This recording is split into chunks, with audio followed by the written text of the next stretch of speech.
everything in our body, mind, spirit, soul, it's all connected. Again, our creator was brilliant in his design of the human body. And so if we don't recognize that, and if we are just looking at the pain point, like what is that pain point you're having? Let's say you are going to a neurologist because you're struggling with migraines. Chances are the neurologist is not going to be looking at your nutrition. He's not, right. He or she is not going to be looking at your whole lifestyle and what is going on that could possibly be causing these migraines. And so it's really kind of a Band-Aid approach. It's a throwing spaghetti at the wall approach. And let's just see what sticks. And it is very ineffective. Welcome to the Natural Health Matters podcast, where it's all about maximizing your health potential so that you can look and feel your best at any age. I'm your host, David Sandstrom, naturopathic doctor and biblical health coach, and this is episode number 105.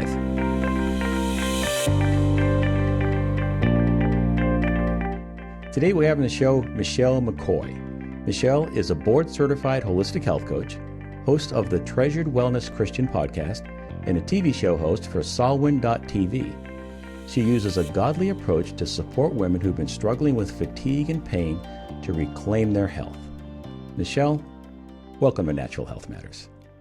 Thank you so much, David. It's such an honor and a great pleasure to be on your show. Thank you. Well, I've been looking forward to meeting you. We have a mutual friend, Pooja Chilakuri, who was on the show, and she recommended you, and she said you make a great guest, and I think she was absolutely right. I think we're going to have a great conversation. So Tell us, just give us a 35,000-foot view, Michelle, of what you do today. Yeah, so I am a holistic health coach, and what that just essentially means is that I take the whole body approach, right? Because we are all very individual, and one person's food can be another person's poison, or vice versa. It's that idea of bio-individuality. And so I look at the body as a whole to get to the root cause of what is the issue, what is the problem going on, that mind, body, soul, spirit connection, because it's all connected. Our creator was brilliant in his design and how he created it all to work together well. And it's like the body. If one part of the body is not working, like the other parts are affected as well. So I do work specifically with women in all areas of their health to feel better, but specifically women who are struggling with their pain and their fatigue, maybe after a lifetime of caring for others, everyone else in their family that, I've been there too, like your own health goes on the back burner. And especially during this time in midlife, there's a lot of emotion that goes into that, right? Like, where you just seem to look up and your nest is empty and you're like, okay, now what? What do I do now? And how do I want to feel? And how do I even do that? Yeah. Well, hats off to what you're doing, because that's a tall order, right? I mean, when somebody's, maybe 40, 50, 60 years old and then coming to the realization, hey, I'm not getting any younger and I don't feel the way I want to feel. I don't really feel the way I would like to feel. So they go to the doctor, and you know the story. Oh, you're just getting older. Your blood work looks normal. Maybe you need to get on an antidepressant, right? How common is that story? So what they're using is a reductionist approach that human beings are nothing more than a body. We're just a random collection of atoms and molecules. And if you have an emotional issue, then you must have some kind of a chemical imbalance. Let's correct it with pills. I'm not completely against that approach. It can be very appropriate at times. But that shouldn't be our front line, right? That shouldn't be our first go-to method for helping people. So exactly. Yeah.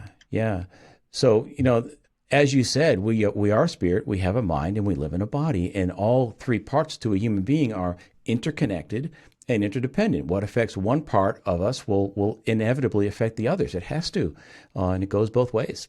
So talk to us a little bit about, talk to the Natural Nation, share with them a little bit about that spirit, mind, body connection that I'm sure you share with your clients. Well, the thing is we are all connected. Everything in our body, mind, spirit, soul, it's all connected. Again, Hmm. our creator was brilliant in his design of the human body. And so if we don't recognize that, and if we are just looking at the pain point, like what is that pain point you're having? Let's say you are going to a neurologist because you're struggling with migraines. Chances are the neurologist is not going to be looking at your nutrition. He Right. or she is not going to be looking at your whole lifestyle and what is going on that could possibly be causing these migraines. And so it's really kind of a band-aid approach. It's a throwing spaghetti at the wall approach. And let's just see what sticks. And Right. it is very ineffective. And I know this firsthand with my experience with my daughter and also with my own health journey. And it's very frustrating as the patient, as the client, as the person that is going through the struggles, going through the feelings of just being told that they're normal, and they're really not feeling normal. So oftentimes too, what is going on with us physically could be a direct result from what's going on spiritually.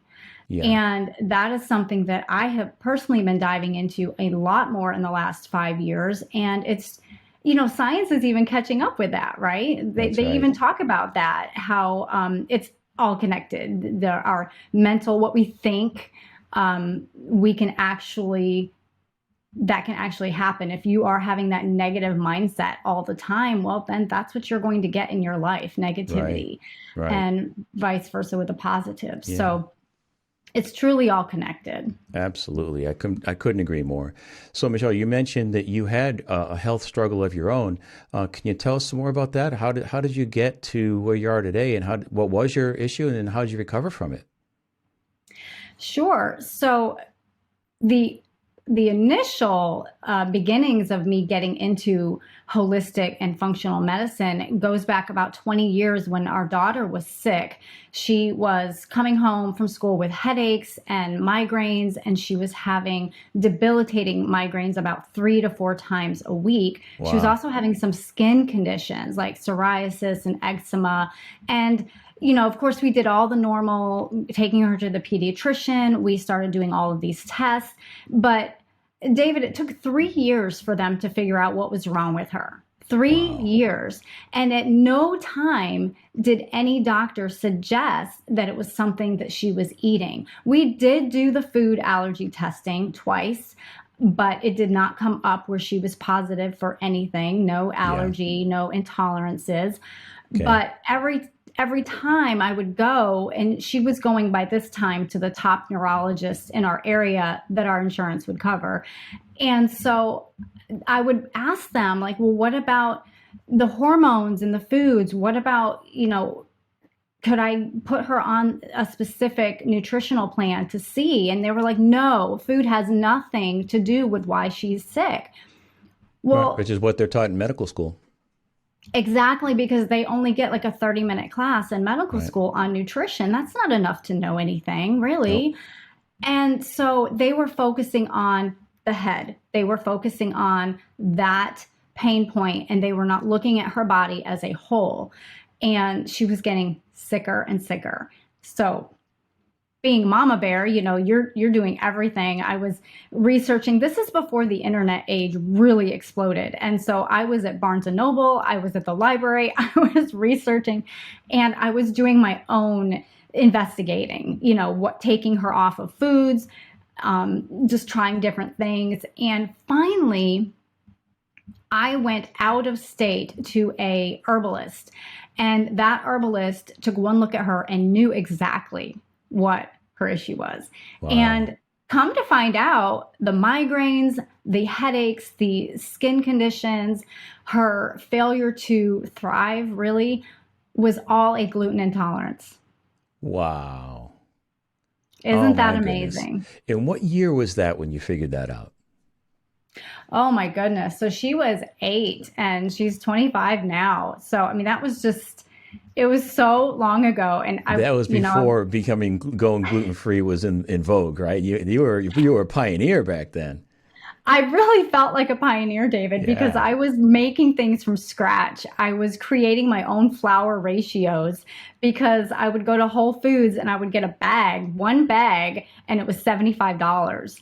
And it Oh was wow. food that she didn't even like. I mean, Yeah. there was one type of bread out there, and it literally did taste like cardboard. I mean, that's why Yeah. you get that joke about gluten free tastes like cardboard. It has come so far now. It Yeah. absolutely does not taste Right. horrible at all. Right. But I was making bread. I was making two separate meals every night so that I would have loved to put all of us on a gluten free nutrition plan, but Yeah. it just wasn't feasible at the time. Right.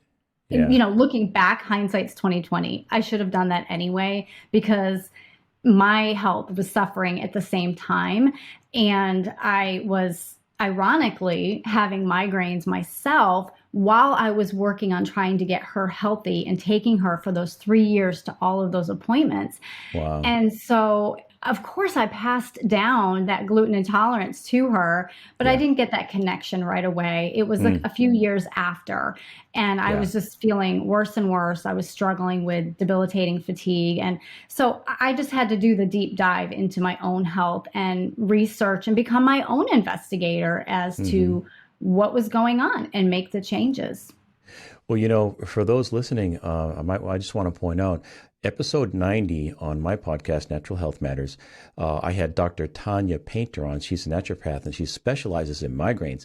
And she has a 90 plus percent success rate on resolving migraines, not just relieving them, but resolving them, which is absolutely phenomenal. And she does what you're talking about. It's not just food, but it's a whole person approach, spirit, mind, body. And it was a great interview. If you're dealing with migraines, I highly recommend going back, checking out that episode 90. But anyway, just thought I'd throw a plug in for that one. No, I'm glad I wrote that down. Yeah. Okay. Yeah, she was great. She was a really great guest. We had a super good conversation. So tell us more about the way you kind of bring people up to speed. Because I'm imagining, because I was a practitioner, and most of the time when someone came to my office, they'd seen several practitioners. And there was a bit of an education that needed to go on, if you want to do something, if you want a different result, you've got to do things differently. Right. So how do you go through that with your clients and help them make that transition or embrace a more natural and holistic healing methods? Well, I really like to put them in the driver's seat because they are ultimately in control of their own body. If I were to tell them what to do, I mean, how is that any different than them being on a diet, Yeah. following Jenny Craig or something? I Yeah. don't want to tell people what to do. I want to help them to come to their own conclusions that this is the right action step or the right lifestyle change that they need to make for themselves. Hmm. And so there's a lot of soul searching that goes into that. There's a lot of journaling, a lot of tracking, like being aware and in tune to how your personal body is feeling. It's a lot of quieting the noise of the world and what the world says health looks like, and just really getting still and intentional.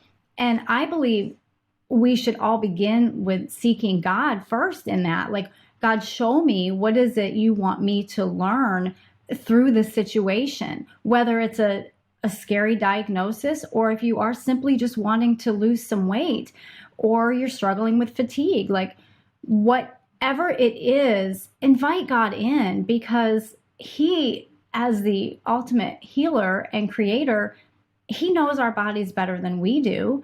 Yeah.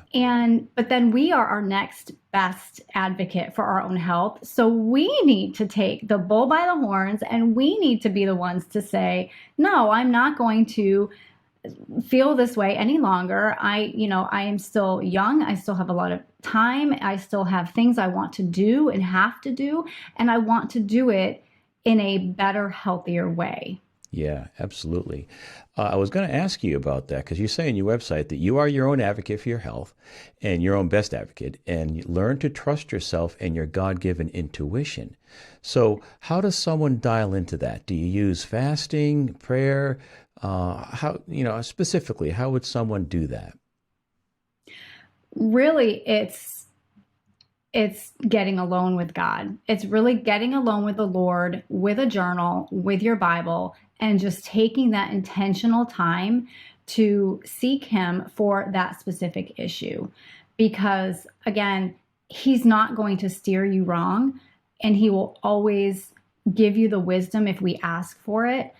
And, and that's really, that may sound very simplistic, but that takes time. That takes time. It takes intentionality. It takes faith. It takes a lot of trust. And sometimes you might find that God asks you to do something that maybe you recall that He asked you to do a few years ago, and you weren't ready to do it, or you were hesitant or just flat out disobedient. And, God's not going to punish us, but He's definitely going to discipline us. And sometimes, trials might be allowed to happen because of that disobedience. And so really just getting alone with God, seeking His face and seeking Him as our creator to give us the guidance that we need. So, Lord, what is it I should be working on right now? Because you might think it's your physical health, but maybe it's actually your spiritual health that you need to be working on first. Mm. So how would you define spiritual health? Well, certainly different from the way the world defines spiritual. I kind of thought so. Yes. So, and it's interesting, right? Because that word is just thrown around so much now. And it's, as a Christian, you don't want to align yourself necessarily with that, but yet it's very much a part of who we are. Yep. So it's really just being that believer of Jesus Christ and just really letting Him lead you and guide you in your life, in every single aspect of your life. Yeah. So let me give you a for instance. A lot of my clients struggle with sleep. And so sleep is very elusive to some of them. They are constantly running the to-do list through their mind. They are struggling with quieting their mind and just being able to be still. Well, there are a lot of verses in the Bible that talk about being still and just also being able to lie down and sleep in peace because your life is protected. That's in the Psalms. There are two really great verses in the Psalms. And of course, I'm blanking on what they are now, but keep talking. I'll try to find it. I know the one you're talking about, but keep talking. And I feel like one's like a 4 or something, but reciting these verses over and over and meditating on these verses can really help align your heart and turn your heart posture towards the Lord instead of yourself. Because within our own strength, we really can't effectively make the changes that we want to make. We can do it for a minute, we can do it for a week, we can do it for a month maybe, but we are human, we are flesh, and we can fall back, we can fall down. Yeah. So it's really relying on that strength of the Holy Spirit that we've been given to help us with every single change. Right. There it's are about walking with Him, right? Walking with Him in all areas and surrendering to His love and His goodness. Yeah. Which is not easy. I absolutely admit that is not easy. And it's not. But I will say with surrender and obedience comes a stronger faith. Yeah. Your faith gets the regular listeners to the show, they know this, but I'm going to share it with you. It's my contention that we maximize our health potential when we align our lives more fully with God's natural design for spirit, mind, and body. Now, there's a lot there. I mean, if you're going to surrender to all aspects of your life, my spiritual health, my mental, emotional health, my relational health, my occupation, my exercise, and my physical health, the food that I'm choosing, acknowledging the body's a temple of the Holy Spirit. There's a lot there. That's easier said than done, right? Here's the verse that I found. I don't know if this is the one you were thinking about, Michelle, but this is in Proverbs chapter 3, verse 24. When you lie down, you will not be afraid. When you lie down, your sleep will be sweet. I love And that. I love that verse because that's the position you want to be in safety and peace. When you've completely surrendered to God, you know that you've done your day. Your day's done, and you've done things God's way to the best of your ability, and you can lie down in peace and not be fearful, because we're in good hands when we surrender to Him.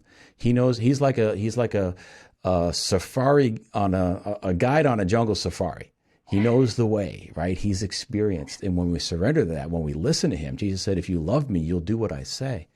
And when we do that, we get into this place of peace, and we enjoy a supernatural peace that brings health. The fruit of the Spirit is love, joy, peace.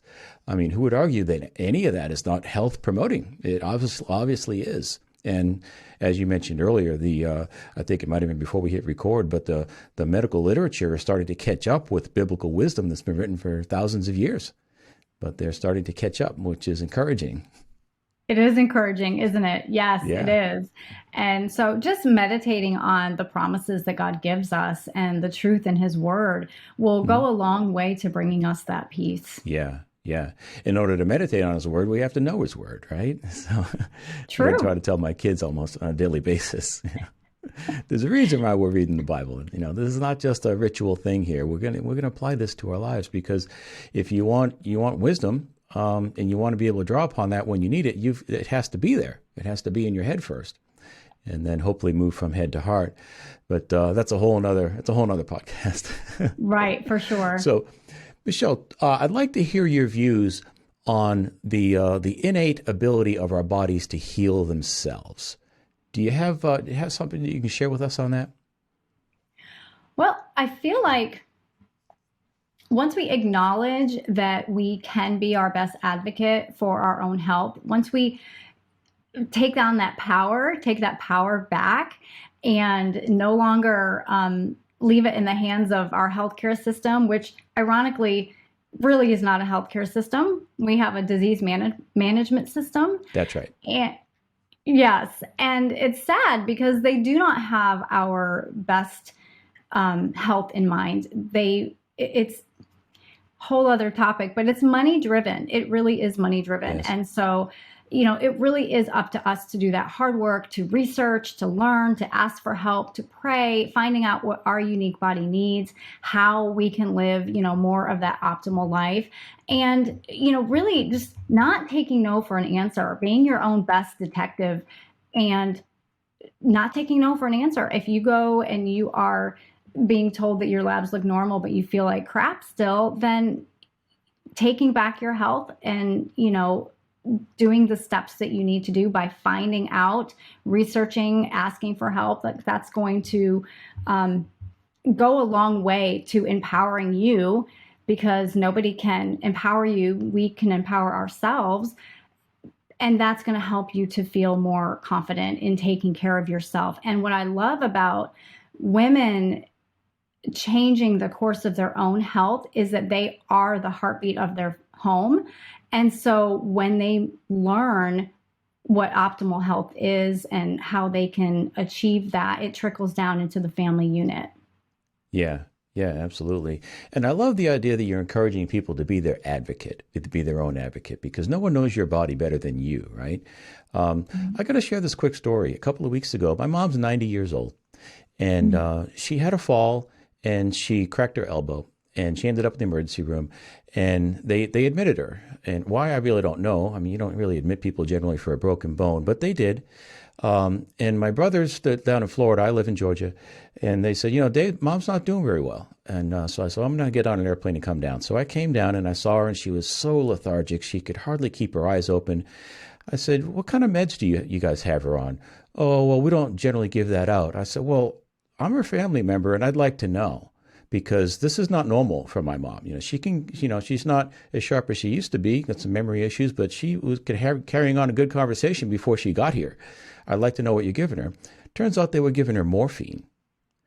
and that will definitely make you sleepy, and it shuts down your digestive system. And she wasn't eating, and she vomited without getting too graphic. It looked like a cup of coffee to me. And the doctor came in, and I said, Doc, it looked like coffee. And I said, what do you think that is? He's like, I don't know. That was before I knew they had her on the morphine. Well, then when I saw the med list and I saw the morphine, I said, you got to get her off the morphine, because that, any opioid will shut down the digestive system. I think what we saw her vomit was yesterday's coffee that she drank. It looked like coffee because it was. Her digestive system was not processing it, and it finally said, I have to get this out of the body because it can't stay here. So the next time I talked to the doc the next day, I said, that the morphine will shut down the digestive system. He's like, yeah, it definitely does. I said, well, that's the problem. That's why she's not eating, and that's why she's so lethargic. Oh, well, you want us to get her off? Yeah, please do. So I believe that if I didn't insist and I wasn't my mom's advocate who couldn't speak for herself at that moment, I don't think she would have lasted another week. Because you can't, and when you're frail to begin with, you're not going to last a week to 10 days without food. It's just not going to happen. And they, their approach would have killed her. So that's fresh in my mind. And I just thought I'd share that with you and the audience that, we've got to be our own advocate, an advocate for our loved ones, as you were for your daughter. Being that mama bear, and doing what you can, using your intuition to pursue health in the best fashion possible. And I really commend you for doing that with your daughter and doing it with your clients now. I just love the idea that you're teaching people to do that. I think people forget that they do have that power. I think we have spent maybe a lifetime of maybe giving away our power and just trusting the experts for our own health, whether that's mental or physical. And it's okay to question. It really is okay to question. Yeah. And I think that's when we get the answers that we're looking for, is when we keep on questioning. You don't have to wait 6 more months till you get your repeat labs to say, no, I don't want to wait 6 months. I actually would like to dig deeper. I think about my hypothyroid issue that I've been battling for 8 years. And I had to fight to get more testing done other than the traditional tests that they do. Yeah. And it's like, no, I know that I need more. I need to get to the root cause of what is going on.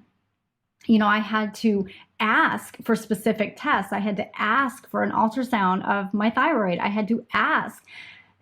These things should be common sense if you give a diagnosis, but that's just me. Because I look at things. Common sense is not so common. Right. And because I look at the whole picture and I don't just put a Band-Aid on it, then it is a little more common sense to me. But it's just the tragedy. That is the tragedy of the system that we have now. Yeah.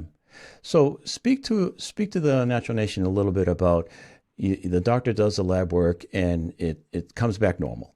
But there's something amiss. You didn't feel like this last year. What do you tell a patient that comes to you with those kinds of labs and that kind of a story? Well, through kind of discussion, what is it that she is looking for the most, right? Let me just talk about the fatigue issue, because that is so prevalent in my community. Why are you still feeling tired? So let's take an inventory. Let's go through your day and let's take an inventory and see what can we do. Because there's a lot of insurance issues too, as well. Like, some people aren't ready to order their own lab tests. Some people are really at the mercy of the insurance company. So what is it you can do in the interim of that 6-month check or that 3-month check? What can you do lifestyle wise, changing up your food, changing up your sleep habits? Like, what is it? Let's take an inventory and see where your fatigue causes are, or what are your fatigue triggers? What is going on? And we just take it from step by step through the day. We can just look at one area, or we can look at the whole day. You're looking at your body as a whole. Let's look at your whole day and let's see where we can make little changes. It could be as simple as you're drinking way too much coffee and you're not hydrated enough. You're simply not hydrated. People think they're drinking a lot of water when they have like 3 glasses a day. Right. Right. And a lot of people don't realize that coffee is diuretic and will actually dehydrate you. They think they're getting the water through the coffee, but they're not. It makes the condition worse. I've heard that argument so many times from my own husband, I might add. Is that right? But their coffee's made with water. So my rule of thumb is water before coffee. Every single day, you need to be drinking a full glass of water before coffee. And that's good. You know, that little switch, it's just that little switch makes such a difference in the way you feel that you want to then build on that. Mm-hmm. Michelle, do you do functional lab work with people, or are you really mostly focused on the mental emotional connection?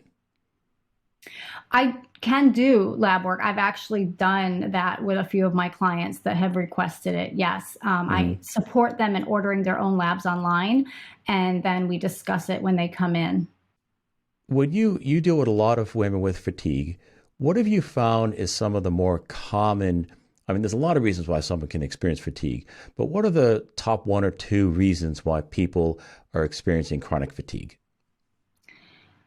Well, there are so many different types of fatigue, right? Yeah. You could be suffering from just the general fatigue of staying up too late watching the hockey game or, you know, whatever, and a few nights in a row, not getting enough sleep as a new mom. It could be adrenal fatigue, chronic fatigue. And, you know, I really believe there's so many factors, but I think the environmental toxins too are draining us. They're just we have our cell phone glued to us all day long. It is on our body. It's almost like an appendage. And, you know, that is not helping. That's kind of draining us more. We have so much information overload. I was just saying this the other day to somebody that I feel like people have lost the art of being still. Really being still, especially Christians, when we are told to be still and know that I am God. I think it's so hard for us, and especially women who just are used to that mentality of go, go, go. You know, you have a family to take care of. You might right now be in that sandwich generation where you have kids at home still. They might be in high school, but you have aging parents that you're taking care of. And so you are go, go, go, go. And you don't feel like you are allowed to stop. You don't feel like you have that ability to stop and be still. And, you know, I would say that's the very thing, that's the very time that you need to. You need to get quiet. You need to be still. You need to rest. Rest is so important. So we could have so many different reasons for fatigue. It could be our nutritional eating. It could be too much sugar. It could be too much caffeine, which is, you know, it almost sounds like an oxymoron. Well, I'm drinking a lot of caffeine. I shouldn't be tired. Well, number one, you're drinking too much caffeine. You're dehydrated. So that's why you're tired. Or is it all of the sugar you put in your coffee? It could be that. There's so many different reasons. It could be too many simple carbohydrates that are just turning into sugar in your body. It could be that you're not eating enough. I mean, I see that all the time where people just are not eating enough. They're not eating enough protein. They're not fueling their body for their busy day. That will drain you. It will take away from you. So you want to add in things into your day, your nutrition that is going to actually fuel you and not take away from you. Yeah. Do you feel as though fear and anxiety can wear somebody out and create fatigue? 100%. Absolutely. After what we have gone through in the last 2.5 years, there is so much fear and anxiety, and even in the Christian body. And it is very overwhelming. But here's the thing, God has called us to not fear. He has said that he will be with us. He actually calls us in Joshua. He says, do not be afraid, be bold and courageous. Right. You know, and that he is with us and he will not forsake us. He will not leave us. So he's not given us a spirit of fear, but wow, it's easy to forget that sometimes Yeah. when we are going through a trial or when we are hard pressed on every side, like Corinthians Right. says. And sometimes it feels like with our fear, it's somehow protecting us. It's a defensive mechanism, and we feel maybe a little bit safer. But in the meantime, we're struggling with a chronic activation of the sympathetic nervous system, and you have hormones being produced at rates that they shouldn't be. Cortisol and adrenaline and norepinephrine and the other stress hormones, catecholamines running around in our systems, that'll wear us out. We're never designed to stay in the stress response, the fight or flight reflex. We're designed to press in and then quickly move out. So when we're experiencing fear and anxiety, that can be very, very chronic and really, really be a burden to our systems, especially the adrenals. So yeah, I found that to be very true with my clients when I have my practice. So it's quite common.